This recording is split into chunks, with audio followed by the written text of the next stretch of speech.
तो हेलो प्यारे बच्चों, आई होप आप लोग अच्छे होंगे। तो आज हम लोग पढ़े क्लास 10th का अध्याय 6 जो कि हमारा अध्याय पढ़ेगा। तो आज हम लोग का टॉपिक है रुधिर वाहिनियाँ। क्या है हमारा रुधिर वाहिनियाँ। देखो हम लोग ने इससे पहले वाले वीडियो में रुधिर क्या होता है, रुधिर का कार्य क्या है, ये सारा कुछ पढ़ चुके थे। ठीक है, अब ये रुधिर बहता किस में है उसे हम लोग क्या कहते हैं, रुधिर वाहिनियाँ कहते हैं। ठीक है, ये रुधिर वाहिनियाँ क्या मतलब है, ये कितने प्रकार के होते हैं, आज हम इस वीडियो में सारा कुछ पढ़ेंगे। ठीक है, यदि आप लोगों ने अभी रुधिर वाला नहीं वीडियो देखा है, ठीक है, प्लाज्मा क्या होता है, रुधिर कणिकाएं क्या होती है, रुधिर क्या होती है, ठीक है, आरबीसी क्या होता है, डब्ल्यूबीसी क्या होता है, यदि आप लोग ये सब नहीं जानते हैं, ठीक है, तो इसके वीडियो का लिंक इसके डिस्क्रिप्शन बॉक्स में नीचे लगा हुआ है। ठीक है, आप लोग देख लीजिए। ठीक है, तो चलो अब हम बताते हैं आपको रुधिर वाहिनियाँ। तो चलो बिना देरी करते यह क्लास शुरू करते हैं। तो समझो ये क्या होता है। क्या है, ये सभी प्रकार के कशेरुकी, मतलब क्या है, ये सभी प्रकार के कशेरुकी जंतुओं में पाया जाता है। कशेरुकी जंतु किसे कहते हैं, जिनमें रीढ़ की हड्डी पाई जाती है, जिनमें रीढ़ की हड्डी पाई जाती है। मनुष्य में रीढ़ की हड्डी पाई जाती है। तो ये क्या हुआ, ये कौन से जंतु हुए, ये हुए हमारे कशेरुकी जंतु। ठीक है, आगे समझो। क्या रुधिर वाहिनिकाओं द्वारा ही क्या होता है, परिवहन होता है। समझो किनके द्वारा होता है, रुधिर वाहिनियों द्वारा। इनके द्वारा रुधिर वाहिनियों के द्वारा ही इसमें क्या होता है, परिवहन होता है, जिनमें कशेरुकी जंतु होते हैं। तो आगे समझो इसमें और क्या लिखा है, इस प्रकार के परिवहन को बंद परिवहन तंत्र कहते हैं। समझो क्या होता है, बंद परिवहन तंत्र होता है। जो मनुष्य में या फिर कशेरुकी जंतुओं में जो परिवहन होता है, ये कैसा होता है, ये होता है हमारा बंद परिवहन तंत्र होता है। तो आगे समझो, ये 3 प्रकार के होते हैं। जो ये रुधिर वाहिनियाँ होती हैं, ये कितने प्रकार की होती है, ये 3 प्रकार की होती हैं। पहला, दूसरा, तीसरा। ठीक है, तो पहला हमारा कौन सा है, समझो पहला हमारा है धमनी, धमनी। ठीक है, दूसरा हमारा क्या है, सिरा,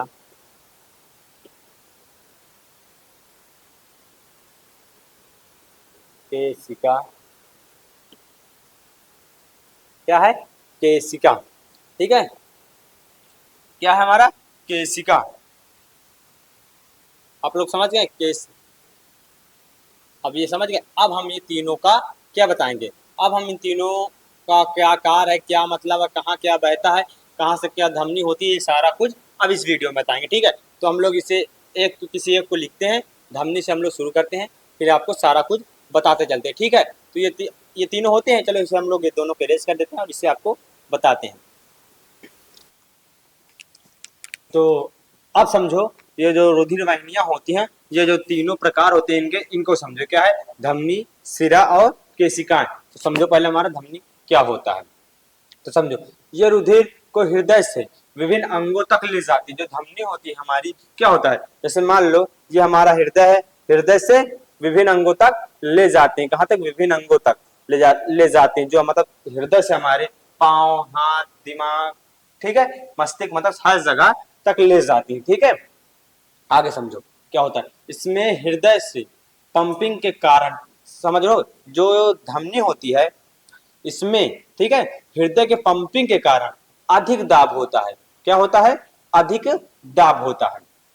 तो अब समझो, इसमें शुद्ध रुधिर बहता है। समझो जो ये धमनी होती है, इनमें क्या होता है, इनमें शुद्ध रुधिर बहता है। अशुद्ध मतलब कि इसमें क्या होता है, ऑक्सीजन युक्त होता है, इसमें कार्बन डाइऑक्साइड की मात्रा नहीं होती है।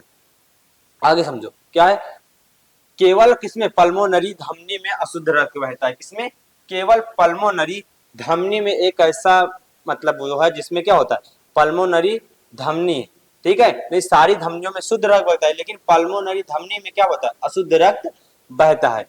ठीक है, तो आगे समझो, ये धमनी आगे बढ़कर क्या होता है, धमनिकाओं में बदल जाती है। जो धमनी होती है, जैसे मान लो यहाँ धमनी है,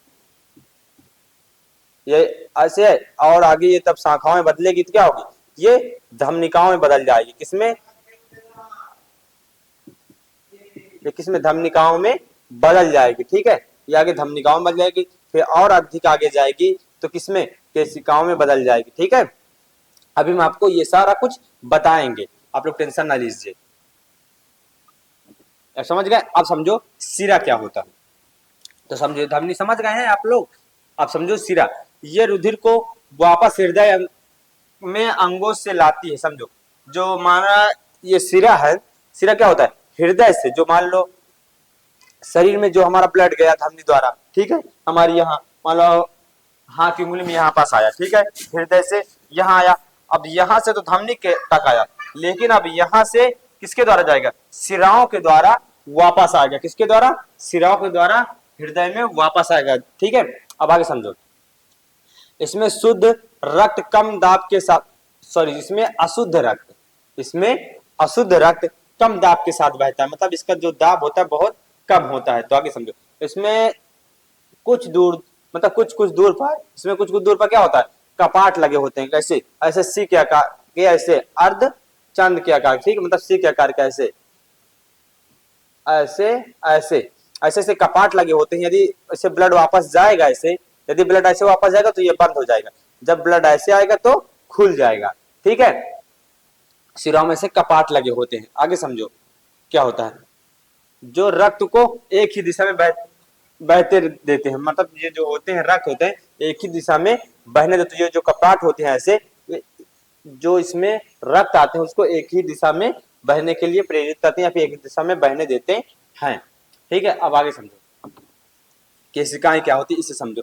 आप समझ गए सिरा, आप समझो केशिकाएं, धमनी आगे बढ़कर किसमें, धमनिकाओं में चेंज हो जाती है, या तो अभी हम आपको ऊपर बता दिए, ठीक है, में विभाजित हो जाती है। बाद में ये शाखा प्रति शाखा में, समझो जो ऐसे मान लो ये धमनी है, अभी इसे तो पूरा रेस करके हम आपको फिर से बताएंगे, अभी डिफिनेशन समझ लो आपको। अभी ये जो क्या लिखा हुआ है इसे हम लोग पूरा अभी इसे रेज करके पूरा, इसमें हम फिर से आपको पूरा ये सब ओरल बता देंगे, ठीक है।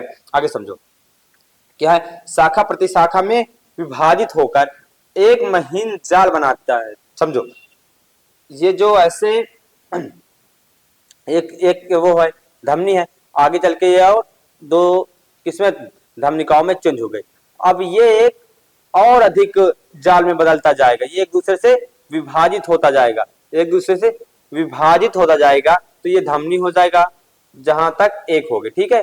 अब फिर ये और आगे चल के क्या धमनिकाओं में, धमनिकाओं से किसमें, आगे समझो केशिकाओं में विभाजित हो जाता है। देखो समझो जाल का बना लेती है, समझो जिसे केशिकाएं कहते हैं, समझो जो केशिकाएं होती है क्या होती है, धमनिकाओं के बाद जो हमारी जाल आएंगी वो क्या होंगी, वो हमारी केशिकाएं होंगी। ये मान लो हमारी धमनिका है, ठीक है, अब आगे ये चलकर किसमें बदल जाएगा, आगे चल के किसमें, केशिकाएं में बदल जाएगा, ठीक है, मतलब ये बहुत से केशिका में बदल जाती है जिसे हम लोग केशिकाएं कहते हैं, ठीक है। अब बहुत से अधिक केशिकाएं में बदल जाती है। अभी यहाँ थोड़ा समझ लो, अभी इसको हम डिटेल में समझाते हैं आपको पूरा चित्र सहित, ये सारा सिरा धमनी पूरा चित्र एक बना देंगे, सारा कुछ आप समझ जाएंगे। अब समझो एक केशिकाएं में आपस में एक जुड़कर, समझो जो ये केशिकाएं हैं आपस में जुड़कर किसमें, सिरकाओं में बदल जाती है, किसमें, सिरकाओं में बदल जाती है, समझो किस सिरकाओं में बदल जाती हैं।